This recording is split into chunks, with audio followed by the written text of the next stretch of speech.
우리 이부 성가대 시온 성가대의 귀한 찬양 진심으로 감사합니다. 오늘 주님의 평화가 여러분과 함께 하시기를 간절히 기원합니다. 오늘 우리 신내교회는 10월의 마지막 주일인데 우리가 가장 사랑하는 사람들을 초청하여 기쁨을 누리려고 기도하고 준비하였습니다. 사실 저희 교회는 5번째 주일, 1년에 4번 있지 않습니까? 5번째 주일에는 온 가족이 함께 예배드리는 전가족 예배입니다. 그래서 유치부부터 시작해서 아동부, 학생부, 청년부 우리 모두가 함께 예배합니다. 우리가 한 가족임을 고백하기 위해서 함께 예배합니다. 그래서 저희 교회의 이 5번째 예배 주일은 온 가족이 함께 모이기 때문에 평상시 예배보다 조금 시끄러울 수 있습니다. 아이들이 떠드는 소리도 들릴 수 있고, 아이들이 급해서 소변 보러 나갈 수도 있고 이렇습니다. 그래도 저희는 이 예배가 참 좋습니다. 왜냐하면 아이들 떠드는 소리가 들리고 학생들, 청년들의 소리가 들린다는 것은 살아있다는 것이고 우리가 한 가족임을 고백하는 예배이기 때문에 그렇습니다. 특별히 오늘은 우리만 모이지 말고 우리가 정말 사랑하는 사람들, 우리가 정말 아끼는 사람들 함께 초대해서 우리가 함께 예배하자, 그리고 준비했습니다. 오늘 이 자리에 오신 여러분 모두를 주님의 이름으로 축복합니다. 하루는 하루살이와 메뚜기가 정답게 놀고 있었습니다. 어느덧 해가 지고 메뚜기는 하루살이에게 이렇게 말했습니다. 하루살이야, 오늘 정말 재밌게 놀았어. 오늘은 그만 놀고 내일 다시 만나서 놀자. 그러나 하루살이는 내일이라고 하는 시간을 경험해 보지 못했기 때문에 메뚜기에게 이렇게 말했습니다. 내일이 무엇인데? 이렇게 물었습니다. 메뚜기가 아무리 내일을 설명해 주었지만 하루살이는 도무지 이해할 수가 없었습니다. 그런데 이번에는 메뚜기가 개구리와 만나서 놀게 되었습니다. 며칠을 신나게 놀고 난 다음에 개구리가 메뚜기에게 말했습니다. 야, 메뚜기야, 날씨가 너무 추워졌어. 그러니까 이제 그만 놀고 내년에 다시 만나서 놀자. 그렇게 말했습니다. 이번에는 메뚜기의 눈이 휘둥그레졌습니다. 메뚜기는 내년이라고 하는 시간을 한 번도 경험해 보지 못했기 때문이었습니다. 그래서 메뚜기가 이렇게 물었습니다. 내년이 뭔데? 개구리가 내년이 무엇인지를 열심히 설명했지만 이 메뚜기는 도무지 이해할 수가 없었습니다. 하루살이는 내일을 모르기 때문에 내일이 무엇이니? 라고 묻습니다. 메뚜기는 내년이 무엇인지 모르기 때문에 내년이 무엇이냐고 묻습니다. 이와 같이 영생을 모르는 사람은 영생에 대해서 얘기해도 영생이 무엇이니라고 묻습니다. 천국이 무엇인지를 모르는 사람은 천국에 관한 이야기를 하면 천국이 무엇이냐고 그렇게 묻습니다. 부활을 모르는 사람에게 부활을 얘기하면 부활이 무엇이냐고 묻게 되는 것입니다. 그러나 내일이 있고 내년이 있듯이 천국이 있고 부활이 있고 생명이 있고 영생이 있음을 우리는 분명히 믿습니다. 오늘 저는 여러분들에게 예수 믿는 이유라는 제목으로 말씀을 나누려고 합니다. 만약 어떤 사람이 저에게 목사님 왜 예수를 믿습니까? 왜 예수를 믿는 거예요? 라고 묻는다면 저는 이렇게 대답해 드리고 싶습니다. 왜 예수를 믿느냐면 첫 번째는 우리의 능력이 부족하기 때문에 예수를 믿습니다. 흔히 사람은 자기가 무엇이나 할 수 있다고 착각할 때가 있습니다. 나는 젊기 때문에 무엇이나 할 수 있어. 나는 지식이 있기 때문에 무엇이나 할 수 있어. 나는 명예가 있기 때문에 무엇이나 할 수 있어. 나는 권력이 있기 때문에 무엇이나 할 수 있어 라고 생각하기 쉽습니다. 그런 사람은 자기의 권력을 가지고 남용하게 되고 자기의 지식을 가지고 명예를 가지고 다른 사람에게 군림하게 되는 경우들이 얼마나 많은지 모릅니다. 요즘 우리 사회에서 되어지는 일들을 보면 이 권력의 남용, 공적 권력이 사적인 사람들에 의해서 남용되고 있는 것들을 보면서 우리가 얼마나 마음 아픈, 가슴 아픈 한 주간을 정말 보냈습니까? 사랑하는 여러분, 그러나 우리가 정말 정직하게 자기를 돌이켜 본다면 나는 힘이 없고, 나는 힘이 없고, 나는 능력이 없다고 하는 사실을 우리는 고백할 수밖에 없습니다. 가끔 젊은 청년들이 결혼하기 전에 자기의 아내가 될 사람에게 프로포즈합니다. 내가 당신을 평생 책임질게. 나만 믿고 따라와. 그렇게 말해주는 남자가 너무나 멋있어 보여서 결혼합니다. 그런데 여러분, 남편이 부인을 평생 책임져 줄 수 있습니까? 부인이 남편을 책임져 줄 수 있습니까? 내 배 아파서 난 자식이라고 할지라도 우리는 내 자식 책임지지 못합니다. 우리 인간이 얼마나 힘이 있습니까? 얼마나 능력이 있습니까? 내 앞에 머리카락 휘어지는 거 하나 우리는 막을 힘이 없습니다. 이마에 주름살이 생기는 것조차 우리는 막을 힘이 없습니다. 늙어가는 것, 병 들어가는 것 막을 힘이 없습니다. 내 몸 하나 지킬 힘도 사실은 우리에게 없습니다. 성경은 이렇게 얘기합니다. 여호와께서 집을 세우지 않으면 세우는 자들의 수고가 헛되며 여호와께서 성을 지키지 아니하시면 파수꾼이 밤을 새며 보초를 선다고 할지라도 그 모든 것이 헛될 수밖에 없다고 얘기합니다. 사랑하는 여러분, 우리의 힘으로 내 몸을 지킬 수 있습니까? 우리의 힘으로 우리의 가정을 지킬 수 있습니까? 우리의 능력으로 우리의 교회나 이 나라를 지킬 수 있습니까? 물론 저희 교회는 중랑을 지역의 국회의원이신 우리 박홍근 집사님이 저희 교회 집사님으로 맨 앞에 지금 앉아서 함께 예배드리고 있습니다. 여러분, 국회의원이나 대통령이 자기들의 힘으로 이 나라를 지킬 수 있습니까? 저는 그럴 수 없다고 생각합니다. 인간은 근본적으로 연약하고 약함을 지니고 있기 때문에 그렇습니다. 우리가 내가 능력이 없다고 하는 사실을 인정하게 되고 내가 힘이 없다고 하는 사실을 인정하게 될 때 힘이 있으신 하나님을 의지하게 됩니다. 나의 힘이 되신 여호와여 나와 함께 하옵소서라고 우리는 하나님을 의지하게 되는 것입니다. 내가 지식이 없고 지혜가 없음을 인정하게 될 때 하나님, 나의 힘으로는 안 됩니다. 하나님의 능력이 필요합니다. 하나님의 지혜가 필요합니다 하고 하나님의 지혜를 요청하게 될 줄로 믿습니다. 우리가 힘이 없다고 하는 사실, 우리가 능력이 없다고 하는 사실을 인정하게 될 때 우리 인간이 비로소 전능하신 하나님을 찾게 된다라고 하는 사실입니다. 사랑하는 여러분, 오늘 여러분 자신에 대해서, 우리 인간의 존재에 대해서 정직하게 나는 힘이 없다고, 나는 능력이 없는 사람이라고 고백하며 주님을 바라보시는 시간 되시기를 주의 이름으로 간절히 축원합니다.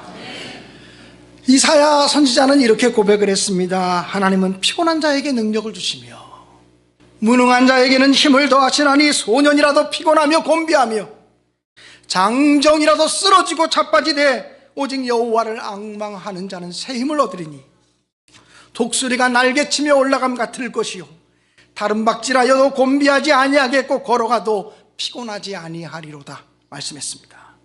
부디 예수님의 능력을 힘입어서 강하고 더 능력 있고 더 지혜로운 삶을 열어가시기를 주님의 이름으로 간절히 축원합니다.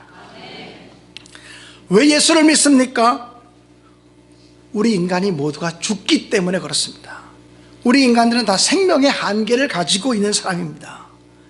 사람은 다 죽습니다. 죽는 데는 순서가 없더라고요. 제가 30년 넘게 목회하다 보니까 유치원 학생이나 초등학생의 장례식을 치러본 적이 있어요. 중학생이나 고등학생의 장례식을 치러본 적이 있어요. 대학생과 청년들의 장례식을 치러본 적이 있어요. 신혼부부의 장례식을 치러본 적이 있어요. 젊다고 안 죽습니까? 건강하다고 안 죽습니까? 지식이 있다고 안 죽습니까? 박사님은 안 죽습니까? 대통령은 안 죽고 국회의원은 안 죽고 권력 있는 사람들은 안 죽습니까? 죽음은 모든 인류가 봉착한 근본적인 문제입니다. 영웅 호걸도, 그 어떤 영웅 호걸도 죽음 앞에서는 다 무릎을 꿇었습니다. 죽음의 권세는요, 피도 눈물도 없습니다.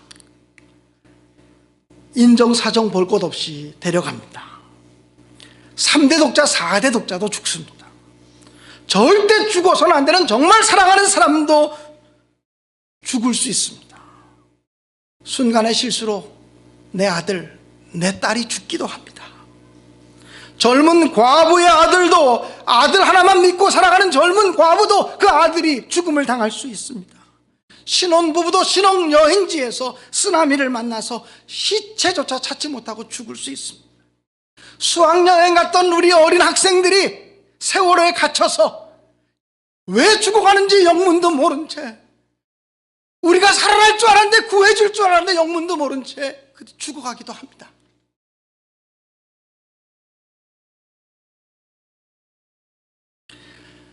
불로초를 구해먹고 영생불사하기를 원했던 진시황도 죽었습니다. 내 사전에는 불가능이 없다고 선포했던 나폴레옹도, 보나파르트 나폴레옹도 죽음 앞에서 그는 쓰러졌습니다. 32살의 세계를 다 정복하고 내가 더 이상 정복할 땅이 없더냐라고 울었던 알렉산더 대왕도 33살에 죽었습니다. 우리 모두는 다 죽습니다. 지금 이 자리에 계신 분들 다 죽습니다. 우리가 이 사실을 알고 이 사실을 발견해야 생명의 근원 되시고 생명의 주인 되신 하나님을 의지할 수 있습니다. 여러분, 사람이 죽으면 사망했다고 말합니다.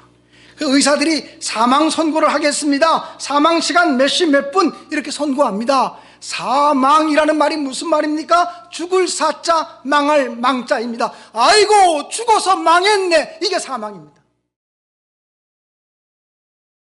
죽어서 망하는 것이 사망이라는 거예요. 예수 믿는 사람은 사람이 죽으면 사망했다고 말하지 않습니다. 소천하셨다 그럽니다. 불을 소, 하늘천, 하늘에서 부르셨다, 하나님이 부르셨다는 것입니다. 이 땅에서의 모든 사명을 완수했기 때문에 하나님이 이제는 쉬는 곳으로 와라, 이제는 안식하는 곳으로 와라 부르셨다는 것입니다. 사랑하는 여러분, 저는 여러분들이 사망하는 사람이 아니라, 죽어서 망하는 인생이 아니라 하나님이 부르셔서 하나님께로 가는 인생들이 되어지기를 주님의 이름으로 간절히 축원합니다. 우리의 생명의 한계, 우리가 다 죽을 수밖에 없는 존재라고 하는 것, 오늘이라도 죽을 수 있고, 아니 예배 끝나고 나가다가도 죽을 수 있는 너무나 연약한 존재라고 하는 사실을 인정할 때 비로소 생명의 주님, 시간의 주님 대신 하나님을 신뢰하고 의지하게 된다는 것입니다. 왜 예수를 믿습니까? 우리 인간이 의롭지 않기 때문이요. 자기를 구원할 만큼 우리 인간이 전적으로 의롭지 않기 때문에 예수를 믿는 것입니다. 로마서 3장 10절에 보면 의인은 없나니 하나도 없도다. 또 로마서 3장 23절에는 모든 사람이 죄를 범하였음에 하나님의 영광에 이르지 못하더니 라고 말하고 있습니다. 조금 더 극단적인 표현으로 이야기하자면, 죄짓고 들킨 사람들은 지금 감옥소에 가 있고, 죄를 졌지만 들키지 않은 사람들이 지금 이곳에 나와 있습니다. 감옥소에 들어가 있는 사람들의 죄와 우리의 죄가 뭐가 다릅니까? 죄 짓고도 권력이 있어서, 빽이 있어서, 돈이 있어서 감옥소 가지 않는 사람들 우리 사회에 얼마든지 있지 않습니까? 그 유명한 사회학자인 토니 캄플러라고 하는 사람이 있습니다. 이 토니 캄플러라고 하는 사람은 이런 이야기를 했습니다. 사람이 죽을 때쯤 되면 누구나 다 후회하는 마음이 생긴다는 거예요. 그런데 사람이 죽을 때는 자기가 이루지 못한 업적을 후회하는 것이 아니고 바르게 살지 못한 것을 후회하며 죽어간다라고 말했습니다. 이 말이 무슨 말입니까? 조금 쉽게 설명하겠습니다. 사람이 죽을 때쯤 돼가지고, 아이고 내가 이렇게 죽을 줄 알았으면 서울대학교 꼭 합격하고 죽을 걸, 그러는 사람 아무도 없다는 거예요. 사람이 죽을 때쯤 돼가지고 이렇게 내가 죽을 줄 알았으면 열심히 공부해서 하버드 대학교 가고 죽었을 걸, 이런 사람이 하나도 없다는 거예요. 내가 이렇게 죽을 줄 알았으면 사업에 한번 성공하고 죽을 걸, 이런 사람 없다는 거예요. 내가 이렇게 죽을 줄 알았으면 큰 업적을 남기고 죽을 걸, 그러는 사람이 없다는 거죠. 사람이 죽을 때가 되면 바르게 살지 못한 것을 후회하며 죽는다는 거예요. 이렇게 죽을 줄 알았으면 용서하며 살 걸, 이렇게 죽을 줄 알았으면 사랑하며 살 걸, 이렇게 죽을 줄 알았으면 나누어 주고 베풀며 살걸. 뭐 그 인생이 대단하다고 내가 움켜쥐고 쥐어잡고 미워하고 싸우고 질투하고 주먹질하고 이러고 살았나. 다 그거 후회한다는 거예요. 이 사회학자인 토니 캄플러는 이야기하기를, 이 이야기는 무엇을 의미하냐, 사람이 죽을 때쯤 되면 자기가 심판자 앞에 선다라고 하는 것을 느낀다는 거예요. 마음으로 내가 이제 심판자 앞에 서서 심판을 받을 거다. 그런데 심판자 앞에서 심판받을 때 심판관이신 하나님께서 너 왜 열심히 공부해서 서울대학교 못 갔어? 그리고 우리를 심판하진 않는다는 거예요. 너 왜 열심히 공부해서 하버드 대학교 못 갔어? 그렇게 우리를 심판하진 않는다. 너 왜 열심히 노력해서 국회의원 안 되고 대통령 못 했느냐? 그리고 우리를 심판하진 않는다는 거예요. 너 왜 사업에 성공하지 못했느냐? 너 왜 사업 실패하고 왔어? 그런 것으로 우리를 심판하진 않는다는 거예요. 우리가 심판관 앞에 서면, 하나님 앞에 서면 하나님께서 우리를 심판하실 때 너 왜 바르게 살지 못했느냐? 너 왜 의롭게 살지 못했느냐? 너 왜 정직하게 살지 못했느냐? 너 왜 의를 위해 살지 못했느냐? 너 왜 용서하며 살지 못했느냐? 왜 나눠주며 살지 못했느냐? 한 번뿐인 인생인데 영원히 살 줄 알았느냐?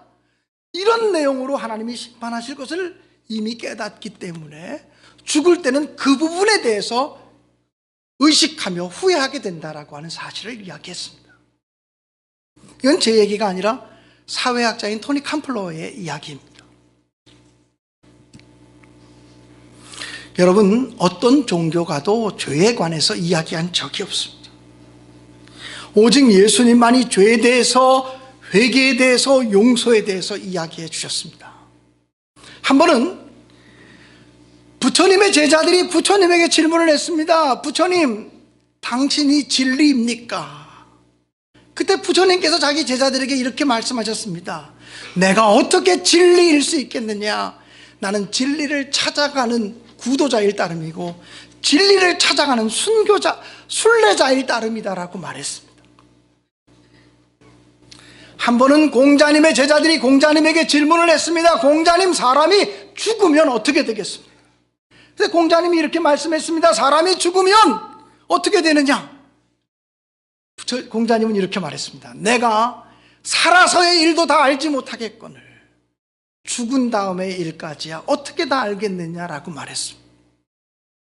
근데 예수님께서는요, 내가 곧 길이요 진리요 생명이라고 말씀하셨습니다.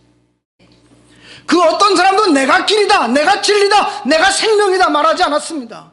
그런데 젊은 예수가 내가 길이다, 내가 진리다, 내가 생명이라고 말했습니다. 예수가 건방져서 그렇게 얘기한 걸까요? 예수님이 거짓말한 것일까요? 그렇다면 2000년 동안 기독교가 거짓이라고 하는 거짓 진리에 근거한 것이었을까요? 여러분, 기독교의 진리가 거짓에 근거했는데도 그 무수한 박해와 핍박을 받으면서도, 목숨의 위협을 받으면서도 예수님을 위해서 생명을 내거는 순교자들이 줄을 이었을까요?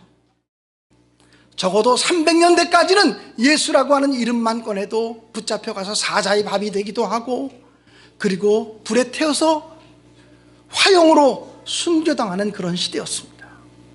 그런데 기독교인들은 지하 땅속에, 무덤 속에 들어가서 250년 동안을 살면서도 예수님을 포기하지 않았습니다. 예수가 길이요 진리요 생명인 것을 놓치지 않았습니다.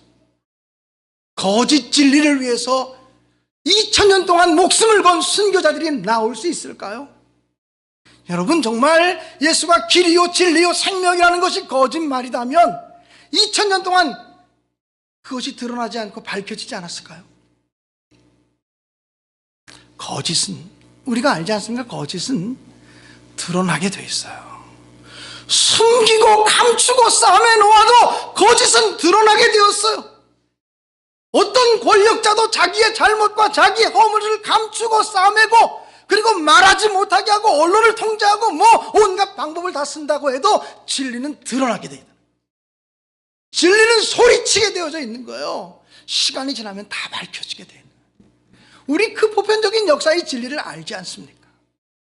그렇다면 길이요 진리요 생명이라고 말씀하시고 천국과 영생과 부활에 대해서 말씀하신 예수의 말씀이 거짓 진리 위에 근거하고 있다면 벌써 거짓이 드러나고 밝혀졌어야죠. 예수 그리스도를 따르는 사람이 100년, 200년, 300년, 500년, 1000년, 2000년을 거듭해서 목숨을 걸고 주님을 따르는 순교자의 반열 믿음의 사람들이 세워진다는 것은 적어도 예수의 말씀이 정말 진리고 정말 생명이고 정말 우리의 모든 것 거짓 없는 하나님의 은혜임을 저는 분명히 믿습니다. 사랑하는 여러분, 주님께서는 우리가 머리로 지은 죄를 용서하시려고 머리에 가시면류관 쓰셨습니다. 우리가 마음으로 지은 죄를 용서하시려고 옆구리에 창으로 찔리셨습니다. 우리가 행위로 지은 죄들을 용서하시려고 양손에 못 박히셨습니다. 우리가 가지 말아야 될 것을 가서 발로 지은 죄악들을 용서하시려고 발에 못 박히셨습니다. 우리가 그분을 어떻게 만날 수 있습니까? 우리의 의를 가지고 우리의 거룩함을 가지고 그분을 만날 수 있습니까? 어떤 사람들은 모든 사람은 죄인입니다라고 말하면 대단히 기분 나빠요. 난 죄 안 짓고 살았다. 나는 거룩하게 살고 깨끗하게 살고 나는 의롭게 살았다. 나는 양심적으로 살았다. 이렇게 얘기하면서 나를 죄인 취급하지 말라고 얘기하는 분들이 있어요. 여러분, 정말로 정직하게 물어봅시다. 우리가 그렇게 거룩하고 그렇게 깨끗하고 그렇게 진실한 사람들입니까? 다른 사람 앞에서 어떤 경우에 우리 집사람은, 우리 남편은요, 목사님 법 없이도 살 사람이에요, 그렇게 얘기하는 경우가 있잖아요. 옛날에 우리 아버님이 돌아가신 지가 너무나 오래되셨지만 저희 아버님을 얘기할 때 사람들이 그 김현기 씨, 저희 아버님 조남입니다. 그 김현기 씨 법 없이도 살 사람이지, 그렇게 많이 얘기했습니다. 우리 어머니도 바깥에 나가면 우리 남편이요 법 없이도 살 사람입니다라고 얘기했어요. 근데 내가 집에서 보니까 우리 아버지 법 없이도 살 사람 아니었어요. 우리 어머니에게 그렇게 자상하고 진실하고 그런 아빠 아니었어요. 그런 아버지 아니었어요. 여러분, 법 없이도 살 사람이라고 하는 말은 대외용 멘트예요. 다른 사람에게 남편 흉보지 않으려고 대외용 멘트로 하는 말이지 실제 그렇지 않아요. 우리가 부부끼리 같이 생활하다 보면 당신 집은 늘 그러냐? 그렇게 얘기하는 경우 없잖아요. 친정집에서 도대체 뭘 배웠냐? 그렇게 말하는 경우 있지 않아요? 나는 진 밥을 먹는 법이 없다. 또 반대로 나는 된 밥을 먹는 법이 없다. 그렇게 말하는 사람 있지 않아요? 다 지가 만들어 놓은 법 가지고 사람 판단하고 재단하는 경우들이 얼마나 많아요. 여러분, 우리 가문에는 이런 법이 없다. 이런 것 때문에 시집살이하고 힘들었던 사람들이 얼마나 많아요. 우리가 사람이 만들어 놓은 그 법 때문에 얼마나 고통당하고 얼마나 상처를 받았는데 말입니다. 사랑하는 여러분, 법 없이도 살 사람 아무도 없어요. 양심적으로 살아갈 사람 한 사람도 없어요. 하나님 앞에 서면 우리의 죄악이 그대로 드러나게 될 것이에요. 지금은 정치인이시고 예전에 서울시장을 지내셨던 오세훈 변호사님 잘 아시죠? 이 오세훈 변호사님이 정치하시기 전에 텔레비전에 자주 나오셔서 토론 프로그램에 나오셨어요. 그때요, 그분이 강남에서 또는 젊은 사람들에게 아주 인기짱이었습니다. 얼굴 잘생겼죠, 말 잘하죠, 부드럽죠, 그리고 많이 배웠죠. 모든 면에서 하나도 빠짐이 없는 것처럼 보였습니다. 그 당시 어느 잡지사에서 강남에 있는 30대, 40대, 50대 주부들을 대상으로 해서 만약에 다시 결혼한다면 만나고 싶은 신랑감이 누구냐라고 물었습니다. 설문조사를 했더니 최고의 신랑감으로 오세훈 변호사가 꼽혔습니다. 얼마 후에 기자가 오세훈 변호사 집을 찾아가서 그의 아내에게 질문했습니다. 당신 남편 오세훈 변호사님이 강남에 사는 30대, 40대, 50대 주부들을 대상으로 해서 만약에 다시 결혼한다면 만나고 싶은 남편감 순위의 1순위 1등으로 뽑혔습니다. 아주 압도적으로 1등이 됐습니다. 소감이 어떻습니까? 라고 물은 적이 있어요. 그때 오세훈 변호사의 부인이 0.5초도 안 돼서 얘기했습니다. 에구, 지들이 한번 살아보라 그러지. 여러분, 지들이 한번 살아보라 그러지 거기에 답이 다 있는 거예요. 사람이 밖에서는 아무리 거룩한 것 같고 의로운 것 같고 진실한 것 같고 그래도 가까운 사람에게 그럽니까? 부인에게 정말 날마다 그렇게 거룩하고 진실하고 의롭습니까? 자식들에게 언제나 예의 지키는 부모입니까? 그렇지 않아요. 그 중에 대표적인 죄인이 여기 서서 여러분에게 오늘 말씀을 전하고 있는지도 모릅니다. 에이, 뭐 그 정도 죄 가지고 그러냐, 그 정도 죄는 누구나 짓고 있는 거 아니냐, 우리는 이렇게 죄를 합리화시킬 수 있습니다. 그러나 거룩하신 하나님 앞에 서면, 온전하신 하나님 앞에 서면 우리의 허물과 같은 작은 죄라도 다 드러나게 되어진다는 사실을 우리는 알아야만 합니다. 인간의 죄는 하나님 앞에 심각한 것입니다. 예수님은 말씀하시기를 마음으로 남을 미워만 해도 살인한 것이다, 마음으로 남의 것을 탐내기만 해도 도둑질한 것이다, 다른 여자를 보고 음욕의 마음을 품어도 간음한 것이다 말했어요. 우리 다 간음한 사람 아닙니까? 우리 다 살인한 사람 아닙니까? 우리 다 도둑질한 사람 아닙니까? 누가 하나님 앞에서 의롭다고 감히 말할 수 있겠습니까? 아무도 없습니다. 그래서 하나님께서는 인간이 의롭지 않기 때문에 예수 그리스도를 통해서 우리를 구원하시려고 예수님을 보내신 것입니다.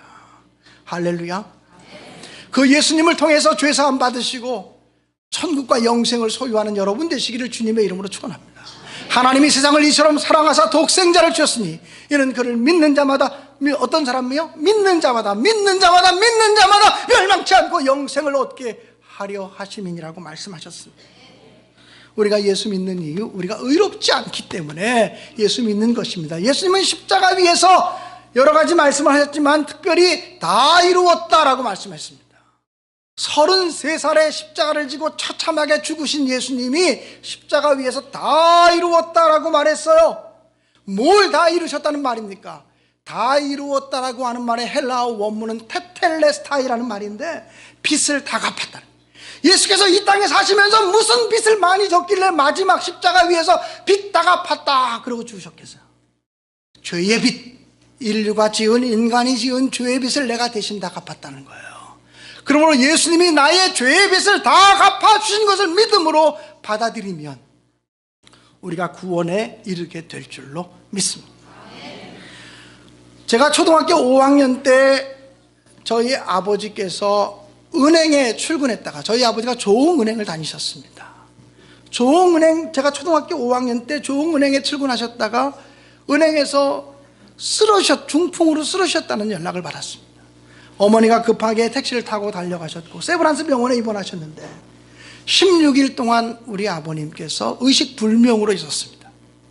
아버지가 병원에 입원하시자 우리 어머님이 우리 자녀들을 불러놓고 이렇게 말씀하셨습니다. 이제 아버지를 위해서 기도하자. 그런데 아버지를 위해서 기도하는데 이럴 때일수록 기도 잘해야 된다. 아버지 병 낫게 해달라고만 기도하지 말고 이것을 통해서 영혼을 구원시켜달라고 기도하자고 이야기했습니다. 그러면서 어머니께서 하신 말씀이, 사람은 누구나 한 번 죽는다, 또 아버지가 설사 병에서 회복된다고 할지라도 또 병들 수 있다. 그러므로 병에서 낫게 해달라고 기도할 것이 아니라 죄사함 받고 구원받는 하나님의 백성에게 해달라고 기도하자고 얘기하셨습니다. 그리고 우리 집 안방 위에 부엌 위쪽에 있는 다락방이 있어요. 옛날 집 구조가 그렇지 않습니까? 그 다락방이 어머니가 늘 기도하시는 기도의 처소였는데 그 기도의 처소에 들어가시면 우리 어머님은 2시간이 3시간이고 눈물 콧물 범벅에서 기도하곤 하셨습니다. 우리 어머님이 나중에 저희들에게 얘기할 때 이렇게 말씀하셨어요. 나는 그 기도실에 올라가서 기도하면 이렇게 기도했다. 하나님, 내 남편 이번 기회에 영혼 구원시켜 주십시오. 예수 믿지 않는 내 남편 구원시켜 주십시오. 천국 백성 삼아 주십시오. 하나님의 자녀 삼아 주십시오. 하나님, 내가 예수 믿는 사람이라는 거 우리 친척들이 다 압니다. 내가 예수 믿는 사람이라는 거 이 동네 사람들이 다 압니다. 그런데 내 남편이 병들어 죽으면, 예수 믿고 구원받지도 못하고 죽으면 세상 사람들에게 조롱받습니다. 그렇게 기도 열심히 하더니, 그렇게 교회 열심히 다니더니 남편 그렇게 죽고, 그렇게 왜 예수 열심히 믿더니 남편 하나 구원시키지 못하느냐는 소리 듣지 않겠습니까? 하나님, 내 남편 영혼 구원시켜 주세요. 그리고 우리 어머니께서는 때를 쓰며 하나님께 기도할 때는 이렇게 기도하셨다고 합니다. 하나님, 하나님이라도 내 남편 지금 못 데려갑니다. 하나님, 절대로 내 남편 못 데려갑니다. 못 데려갑니다. 못 데려갑니다. 내 남편 영원 구원시켜 놓기 전까지는 하나님이라도 내 남편 절대로 못 데려가요. 못 데려가요. 못 데려가요. 때를 쓰며 기도하셨다. 사실상 우리 아버지는 의학적으로 죽음 상태였습니다. 그러나 하나님, 내 남편 영혼만 구원시킬 수 있다면 오늘이라도 하나님 데려가십시오. 하나님의 손에 맡깁니다. 내 남편 영혼을 구원시켜 주신다면, 오늘이라도 내 남편 영혼을 구원시켜 주신다면 하나님 데려가시려면 데려가세요. 이렇게 기도했다는 거예요. 그런데 우리 어머님이 16일째쯤 되는 시간에 다락방에서 기도하고 내려오셔서는 우리 가족들을 불러 모으셨습니다. 우리 가정이 6남매고 6남매 중에 제가 막내입니다. 오늘은 다른 교회 다니시는 저희 형님도, 누님들도 저희 이 자리에 지금 함께 예배를 참석하고 있는데, 그때 저희 어머님이 이렇게 말씀하셨습니다. 오늘 너희 아버지 무조건 퇴원시킨다. 하나님이 너희 아버지 고치신다. 하나님이 내 남편 고치신다.